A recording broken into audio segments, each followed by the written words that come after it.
Autonagar association కార్మికులు దశాబ్దాల కాలంగా కంటున్న కలల్ని అధికారంలోకి వచ్చాక సాకారం చేస్తామని పొన్నూరు నియోజకవర్గ వైఎస్ఆర్ కాంగ్రెస్ పార్టీ అభ్యర్థి కిలారి వెంకట రోసయ్య హామీ ఇచ్చారు.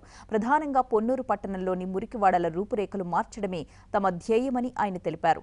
బాణసంచా పేలుళ్లతో పోటీపడే తీన్మార్ మోతల మధ్య కదిలొస్తున్న కార్యకర్తలతో కలిసి కిలారి ఎన్నికల ప్రచారం నిర్వహించారు. అధికారంలోకి వచ్చాక ప్రజలకు కావలసిన వసతులను, మౌలిక సదుపాయాలను కల్పిస్తామని చెప్పారు కిలారి.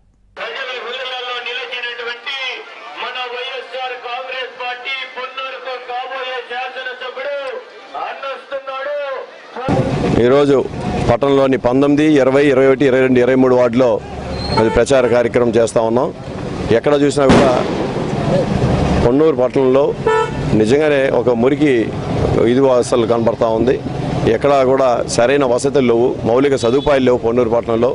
అదేవిధంగా 19, 20 మెయిన్ రోడ్డు మీద అయితే ఆటోనగర్ మరి వాళ్ళకి డిమాండ్ గత దశాబ్దాల మీదుగా ఉంది.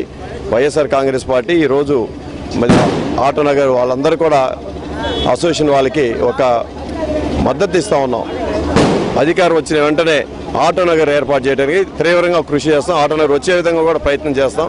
ఇది వైఎస్ఆర్ కాంగ్రెస్ పార్టీ తరఫున మేము ఇచ్చే మాట పొన్నూరు పట్టణ వాళ్ళందరికీ. అదేవిధంగా అన్ని వార్డులో కూడా మౌలిక సదుపాయాలు కల్పించి పట్టణ ప్రజలకి సరైన వసతులు కల్పించే విధం వైఎస్ఆర్ కాంగ్రెస్ పార్టీ